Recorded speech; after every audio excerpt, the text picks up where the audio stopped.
I always tell my children that it's important to make sure that we leave the world a better place than we found it.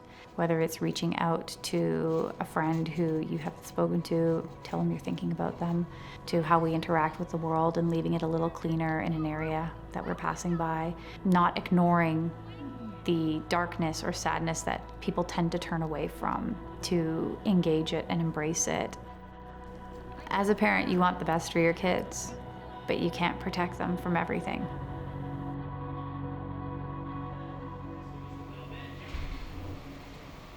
A few months ago, we were able to launch our full-service mechanical repair shop to better serve this community. We couldn't think of a better way to celebrate this than to get our community to nominate someone they know that was just struggling a bit with a vehicle repair and just needed a hand. There was an overwhelming response from our community. I actually had to shut the process down early just so I could be able to go through all the applicants. I had a panel of 4 judges. I got everybody on the phone for a conference call and I said, "So guys, who do you think it is?" And they said, "Heather."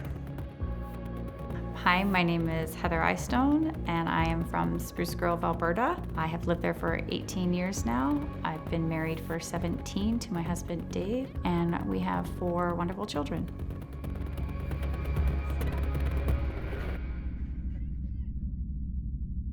Three months ago, we found out very suddenly that our 10-year-old son has cancer.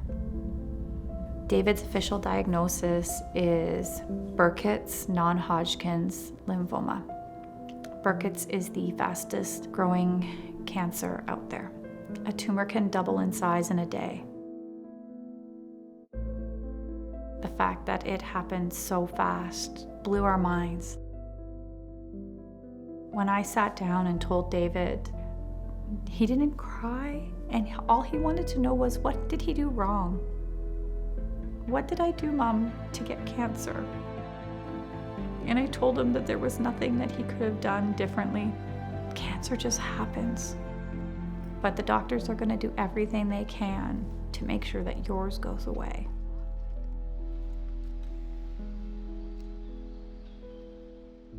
One of the things I noticed right away was the intensity in driving.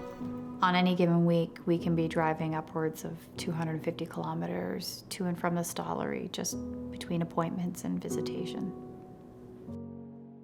One of the days that I had been reprieved from the hospital, I opened up my email, and in it was some email from Econolube about a nomination. I didn't even know how to say what I wanted. I'm like, oh, this is a nomination, like, I should be articulate and I should, be compelling in my reasons why.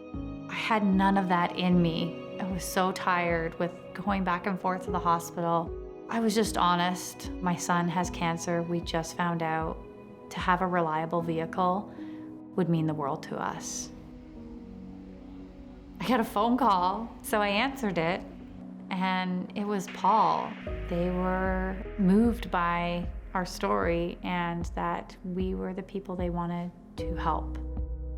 When they took our vehicle in and they took care of everything for us and telling me, okay, we figured out this, we're gonna do this, and now we've got someone who's gonna replace your windshield, and now we're gonna get you new tires and all these different things. And I just kept thinking in my mind, this is bigger than it was. Our family motto is leaving the world a better place than you found it. As a person who has been living in a pretty hard and lonely place lately, it really does make a difference when somebody reaches out and gives you that hand and says, I've got you. I've had such a positive experience and impact, and I need to make sure that I pass that on to somebody else. Kindness can be contagious. And we need to make sure that we take a look around us, because you never know what someone else is going through.